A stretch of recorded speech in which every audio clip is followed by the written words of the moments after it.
have to fear Him. In war, there is no substitute for victory. Let us never negotiate out of fear. We stand undivided, forever united, fighting hand in hand for the liberty we've earned, for glory and honor, for our sons and daughters, ever mindful of the lessons we've learned. Let the torch of freedom burn.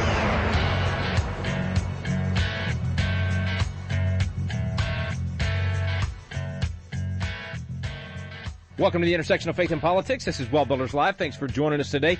Visit our websites today at wallbuilders.com and wallbuilderslive.com.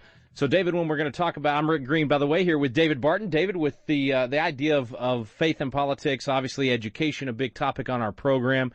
You've got a new book out. We interviewed George Barna about a couple of weeks ago, and he came out with a lot of data that really backs up the idea that we've got to turn this thing around. And one of the major problems we've got is education not teaching the principles that the nation was built upon, and therefore, we can't back that up with what we're doing in our homes and with our churches. And what about teaching those, not just those principles, but frankly, teaching anything from history? Yeah, one of the things we looked at was the major three institutions in America, which is family and church and government. And she got over government and looked at statistically how bad we are in education, and particularly how bad the content is.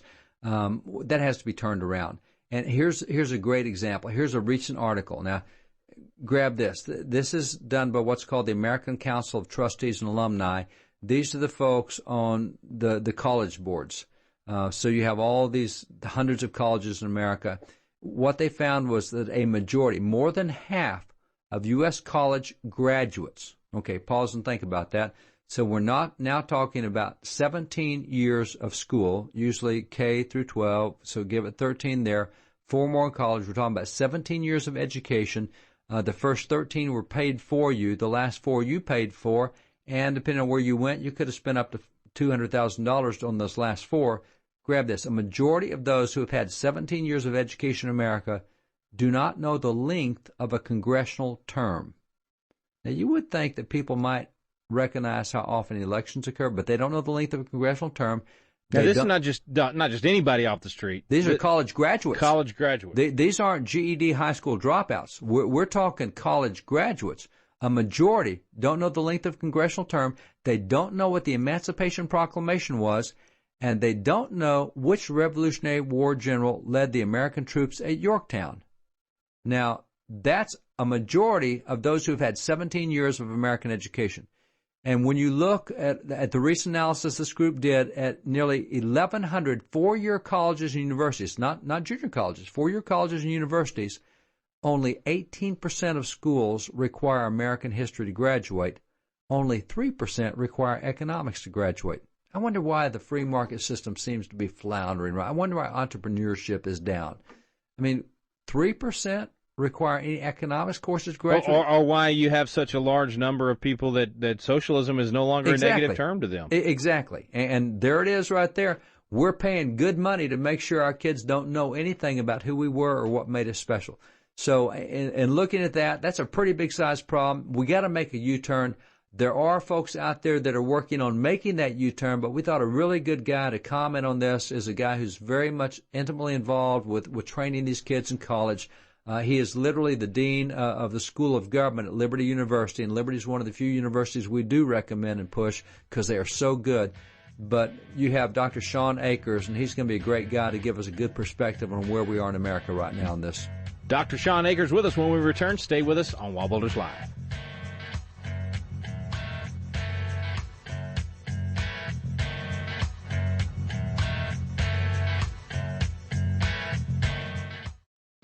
This is David Barton with another moment from America's history. Often today, it seems that the federal government has become too intrusive into local matters, and federal micromanagement has now unfortunately become the norm in education, law enforcement, religious expressions, and even on what is and is not moral. Strikingly, the Founding Fathers had intended that the federal government never intrude into any of these issues. As Thomas Jefferson explained, taking from the states the moral rule of their citizens and subordinating it to the federal government would break up the foundations of the Union. I believe the states can best govern our home concerns and the federal government our foreign ones. According to Thomas Jefferson, the original plan was for the federal government to direct foreign affairs, but for the states and local communities to direct the domestic and the moral ones. For more information on God's hand in American history, contact WallBuilders at 1-800-8REBUILD. Let the torch of freedom burn.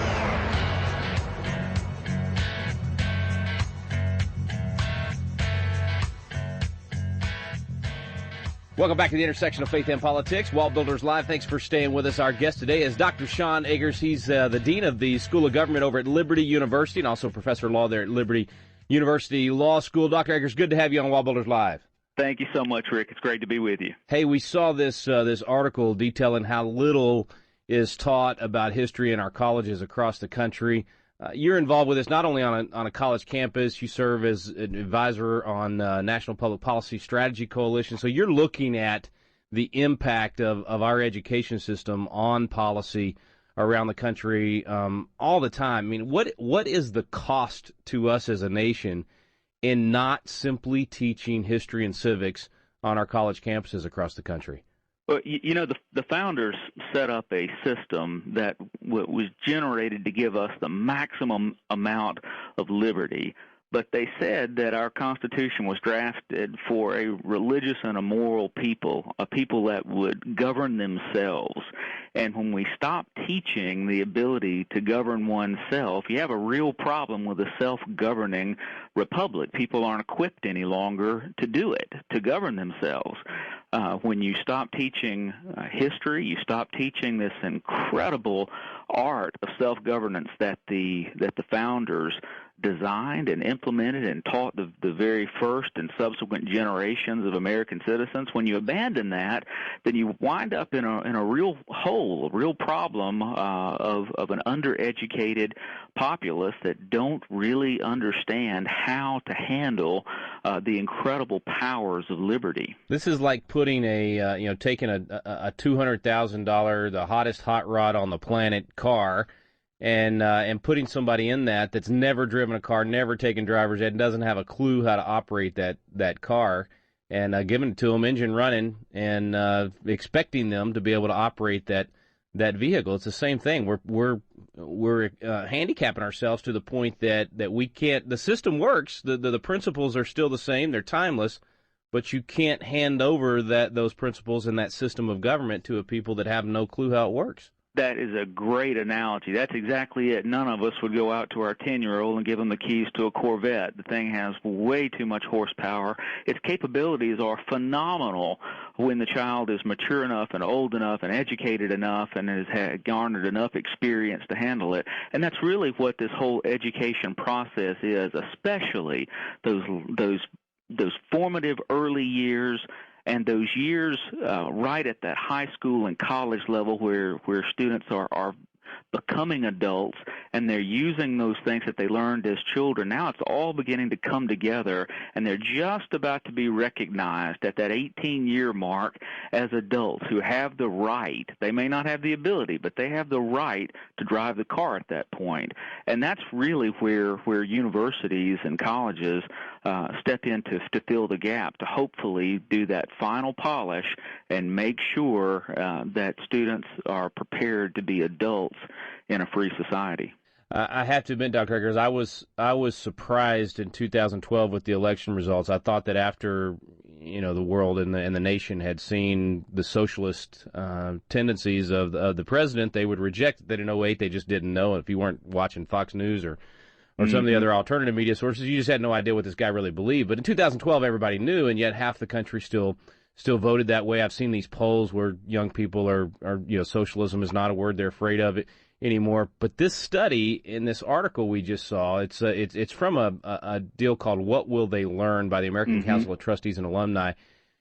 Now I get it, because it's I was bothered by the only 18% are teaching American history, college campuses, only 13% require, not teaching it, only 18% require a course in American history or government, only 13% require foreign language. But here's the one that really bothered me. Only 3% of these colleges and universities require an economics course for graduating. Well, no wonder these kids are buying the fluffy talk about socialism.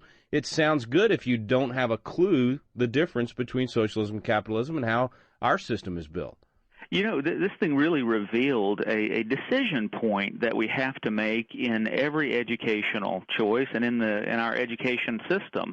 Are we going to design a system that exists to propagate a progressive iconoclastic narrative, or are we going to design an educational system that trains people to become successful in the real world and to govern themselves in a self-governing republic? Those really are your choices, and it shouldn't really surprise us that when we've trained people to look to government as their provider, that they would vote in a way and for candidates that promise government provision versus training them to provide for themselves and become entrepreneurial, very pioneering individuals like the founders had envisioned, would choose something entirely different. They would never think to look to government for their subsistence. They just want the freedom to go out and make it for themselves. Yeah. Yeah, it creates two totally different societies, and it all comes back to that education factor. And on the one hand, with elementary ed, I don't really blame the parents so much because they trust the schools and they get in there, and the schools are unfortunately not teaching the right stuff these days. But when it comes to the college level, now it is a parental decision and a young adult's decision. Where do you go to school? And I think we make that decision based on football teams and all this stuff that really doesn't matter in the long run, instead of what campus is going to help my son or daughter become a great citizen and a great leader. I've got to take a quick break. When I come back, Dr. Akers, I'd love you to address that. What should parents be thinking about when they're looking at the schools that where their son or daughter, as you said, it's his formative years. It's where all that worldview, all the way they see everything's coming together at that point where they become an adult. How should parents make that decision about where they encourage their son or daughter to go? Stay with us, folks. Dr. Shawn Akers is with us. He's at Liberty University, where he's the dean of the government school there and also professor at the law school. Back in a moment here on WallBuilders Live.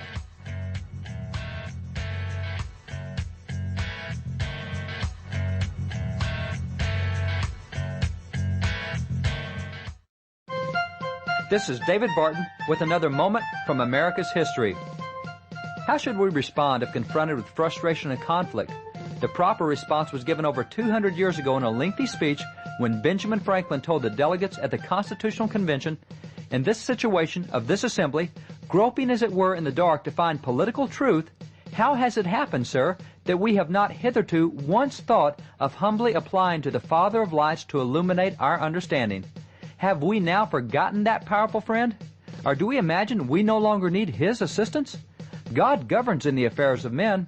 I therefore move that henceforth prayers imploring the assistance of heaven and its blessings on our deliberations be held in this assembly every morning before we proceed to business." Benjamin Franklin knew that prayer was the proper response. For more information on God's hand in American history, contact WallBuilders at 1-800-8-REBUILD. Let the torch of freedom burn.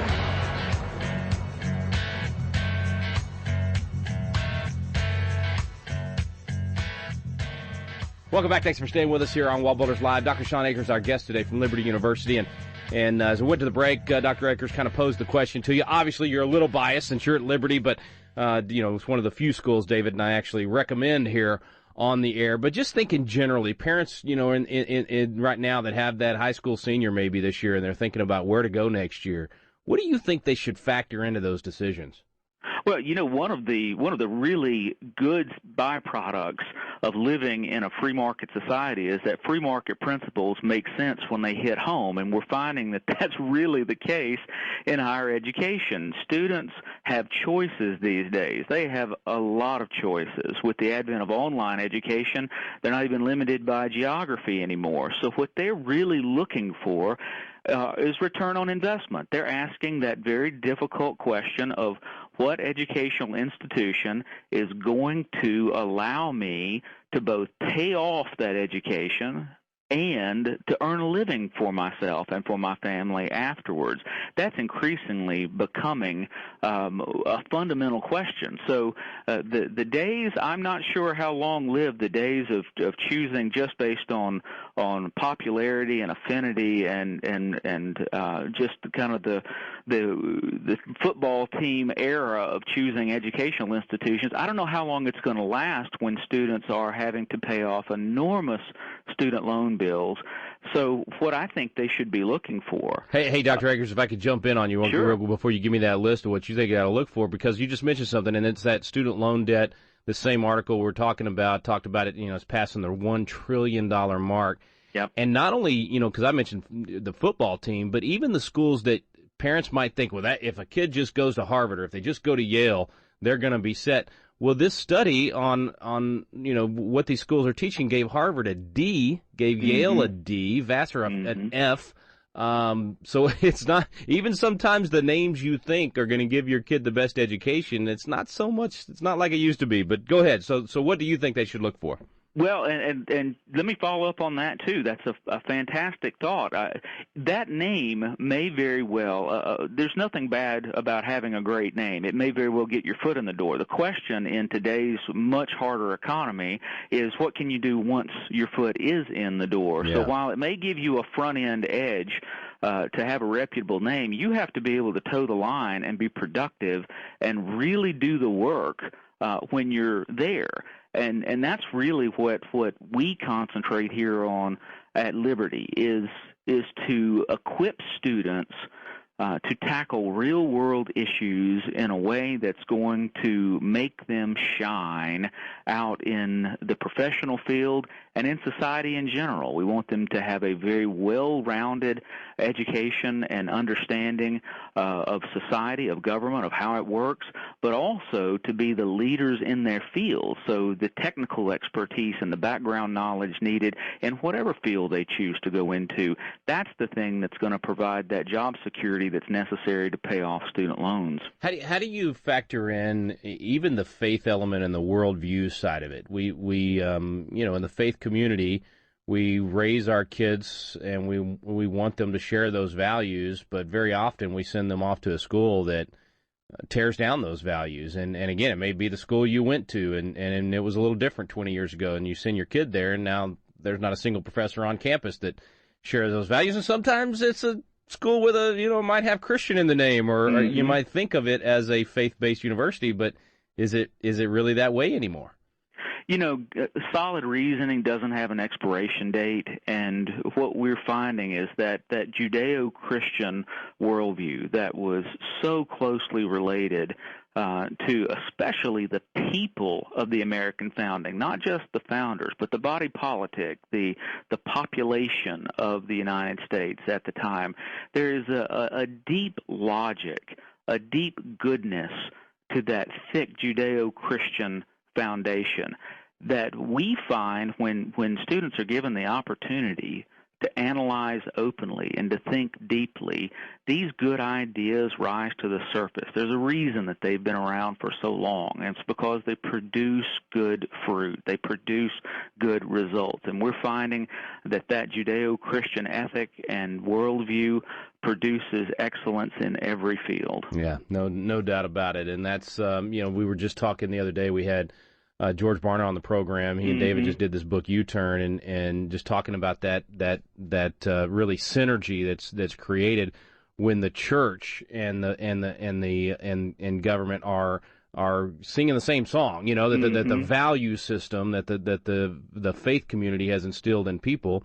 Even as we're talking about here, the education that you get, that value system is teaching you why you need to be able to self-govern, and why that will give you a good society as well. And that synergy has just been gone as we've separated the two so much that our faith no longer informs our decisions on education, on government. So let me try to end here with some good news. What about what you're seeing? I mean, Liberty now is turning out thousands and thousands of graduates. Other good schools out there, Regent and Patrick Henry and Hillsdale and a few others like that.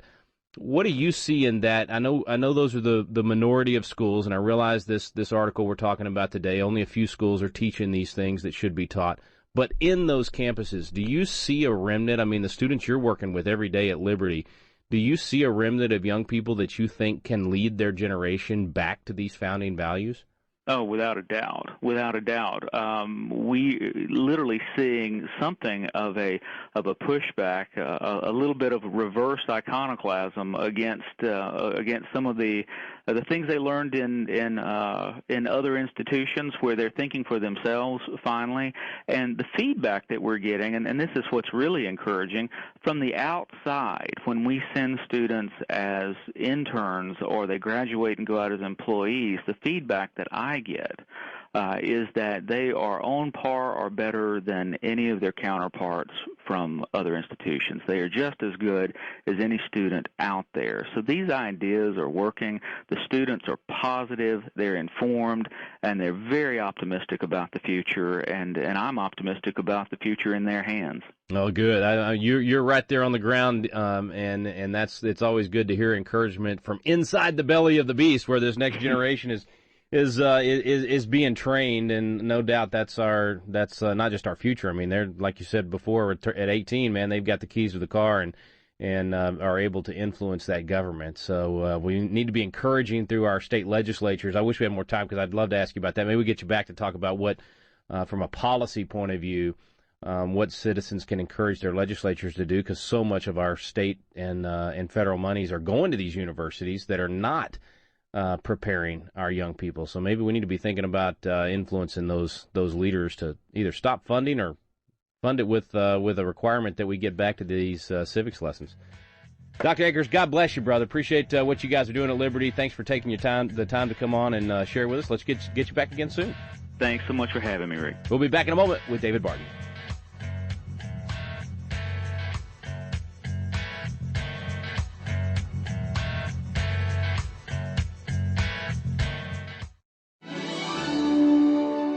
Hey, this is Tim Barton with WallBuilders. And as you've had the opportunity to listen to WallBuilders Live, you've probably heard the wealth of information about our nation, about our spiritual heritage, about the religious liberties, about all the things that makes America exceptional. And you might be thinking, as incredible as this information is, I wish there was a way that I could get one of the WallBuilders guys to come to my area and share with my group, whether it be a church, whether it be a Christian school or public school or some political event or activity. If you're interested in having a WallBuilder speaker come to your area, you can get on our website at www.wallbuilders.com, and there's a tab for scheduling. And if you'll click on that tab, you'll notice there's a list of information from speakers' bios to events that are already going on, and there's a section where you can request an event to bring this information about who we are, where we came from, our religious liberties and freedoms.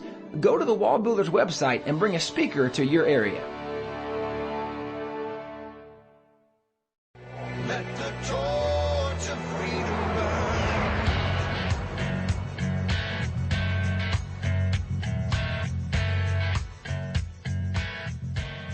Welcome back. Thanks for staying with us here on WallBuilders Live. Thanks to Dr. Shawn Akers and the other professors at Liberty University for actually teaching history and economics and churning out thousands of graduates that actually understand those things. So that kind of gives me some hope. I know, David, our topic today is kind of shining light on the lack of this being taught in most universities, but a little glimmer of hope here is that those thousands and thousands of graduates from Liberty are actually getting that foundation. Well, when you look at the overall nation, I was reminded, in listening to Shawn talk, I was reminded of what Jefferson said. He said, if a nation expects to be ignorant and free in a state of civilization, it expects what never was and never will be. So if we think we can not know our history and be free, then we're expecting what never was and never will be. And that's one of the reasons you got it in Liberty. Bless their heart, they do that. But I loved his analogy. He said, we don't give the kids a key to the Corvette until they've been trained on how to use it, how to handle it. Otherwise, that Corvette is a real death threat to those kids. I mean, it'll destroy the kids, and the kids will destroy the car. And we have a nation that really is a Corvette among the other nations. And we're giving the kids the keys to it. Don't tell them anything about how it came into operation, what the user's manual is, how to get the most out of it, which means it may destroy the kids, and kids may destroy the Corvette. But that analogy is a really good one. There's got to be some training done. And that's what Jefferson's talking about, is you can't expect to be ignorant and free in this state of civilization, because if you expect that, it's what never was and never will be. Well, if they're fixing this at Liberty, I mean, it can be done across the country then, right? But we've got to kind of vote with our dollars here. Well, I mean, shouldn't we? We vote with our dollars, but I love to what Shawn said. He said the reason that good ideas have been around for so long is they produce good fruit. And that means you got to be willing to look at what works and what doesn't. And this is one of the things that we don't like to do right now. We judge something on the basis of how unique the idea is, not on the results that it produces. And so we don't look at the fruit produced, for example, the medical fruit produced by homosexuality. Everybody thinks that seniors are the most expensive medical health costs there are, and they are because they are a bigger group. But individually, a homosexual's health care costs are 5 times more than a senior's health care cost. Now, how come we don't look at that fruit and say, whoa, that's expensive? And how come we don't judge a tree by its fruits? Because look at me. I'm having to pay health care for everybody else's behavior. Now, in my case, I don't smoke. I don't drink. I'm very healthy. I'm very active. I'm very athletic. I'm not homosexual. I have low risk in everything, but that doesn't matter. I don't get rewarded for my behavior. I have to pay for everybody else's behavior. So we're into this thing of not looking at fruit, what produces it. And as Shawn said, the Judeo-Christian ethic and worldview produces excellence in every field. That's tangible. You can judge that. You can know that. And until we get back to having a willingness to judge and to acknowledge that there are rights and there are wrongs, there are things that do work and don't work, then we're not going to have the fruit that education is supposed to produce. Well, it's our job. We got to make it happen. Let's let folks know. Let's get our kids into good schools where they are giving that education. Thanks for joining us today. You've been listening to WallBuilders Live. We stand undivided.